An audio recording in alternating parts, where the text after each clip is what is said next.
ہم ذکر بابا جی قاسم مولوی کا نہیں، سبحان اللہ، اور یہ بابا جی کا ذکر نہیں، یہ در حقیقت ذکر مصطفیٰ، اللہ اللہ اللہ، یہ میرے نبی رحمت کی وہ رحمت کی فضا اور وہ گٹا ہے جو موڑا شریف کے دامن میں بابا جی قاسم میں بیٹھے، انہوں نے یہ نہیں کہا کہ میرا ذکر کرو، آنے والے کو یہی کہا کہ من کی دنیا کو اگر پاک کرنا ہے تو سانس اندر آئے تو اللہ اور باہر آئے تو سبحان اللہ، اللہ کی رضا کی خاطر بیٹھے تھے، اور جو اس کی رضا کی خاطر اپنا مسکن بنا لیتا ہے، جو رب کی رضا کی خاطر دنیا و مافیات کو چھوڑ کے بیٹھتا ہے، تو میرا رب جو اس کائنات کا خالق ہے، the creator of the universe, the most merciful and the most compassionate، پھر وہ یہ بھی دیکھتا کہ یہ کس انداز سے بیٹھا ہے، وہ اس محبتوں کے ساتھ جب رب کی رضا کے ساتھ اللہ کے ذکر کو اپنی زندگی کا حصہ بنا لیتا ہے، پھر وہ جگہ پتھر نہیں رہتی بلکہ رب کے نور کو جنموں کا مرکز۔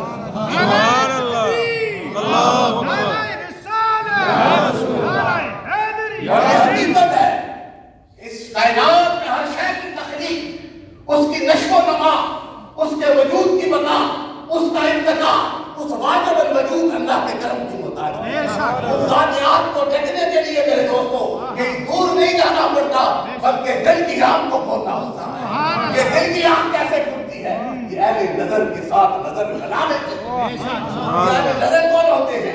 یہ اہل طریقت کون ہوتے ہیں؟ یہ اہل معرفت کون ہوتے ہیں؟ آؤ میں تمہیں بتاتا ہوں، یہ وہ ہے جن کا ظاہر اور باطن ایک ہو جاتا ہے۔ سبحان اللہ، بھی چمکتے ہیں اور باہر سے بھی چمکتے ہیں۔ سبحان اللہ، اس لیے چمکتے ہیں کہ انہوں نے اپنی زندگی کا وظیفہ اللہ کا ذکر بنا لیا، نبی رحمت کی محبت کو بنا لیا۔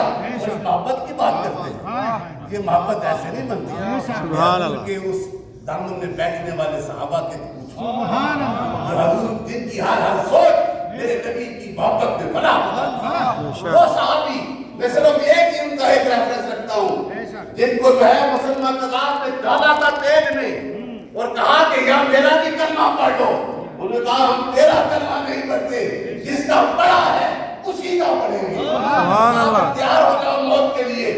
جب موت اسے پاس اس تیل میں ڈال دیا گیا اور پھر ان صحابہ نے jacket of golden words given by the companions of God. It is the guidance for those who practice according to the will of Allah subhanahu wa ta'ala. With the great love of the Sayyid Muhammad sallallahu alaihi wasallam. انہوں نے کہا ہمیں ڈال دو، اور پھر کہا کہ جب ہم سڑ جائیں گے ہماری راکھ بن جائے گی، اس رات کو مدینے کی راہ میں اڑا دینا اور سرکار کو کہہ دینا کہ آپ کے غلام آپ کی ختم نبوت کے لیے اپنی جان دے۔ سبحان اللہ، سبحان اللہ، یہ وہ محبت ہے۔ اس محبت کے لیے آج یہاں پر ہم بیٹھے ہوئے ہیں۔ ہم نے نہیں دیکھنا ہم کتنے ہیں، ہم نے یہ دیکھنا ہے کہ نظر کرم کتنوں میں۔ سبحان اللہ، حکومت خضرہ کے مکین کی طرف دیکھنا ہے۔ بابا جی قاسم نے یہ بھی کہا کہ میرا ذکر کرو، آنے والے کو یہی کہا تھا کہ اپنی سانسوں کو پاک کر کے نبی رحمت کی محبت میں زندگی کو گزارو۔ آج دیکھ لو more than 70 years have been passed، آج بھی بابا جی کا ذکر ہوتا ہے۔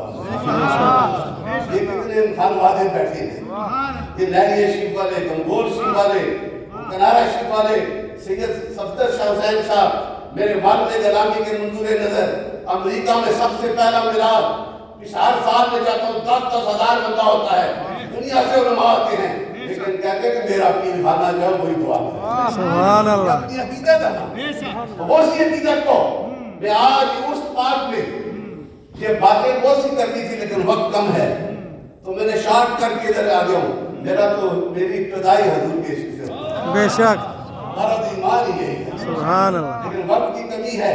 یہ اسی عشق کا چمکتا ہوا ستارہ بابا جی کا اور علامہ صاحب نے بڑا خوبصورت کلام بھی کہا ہے۔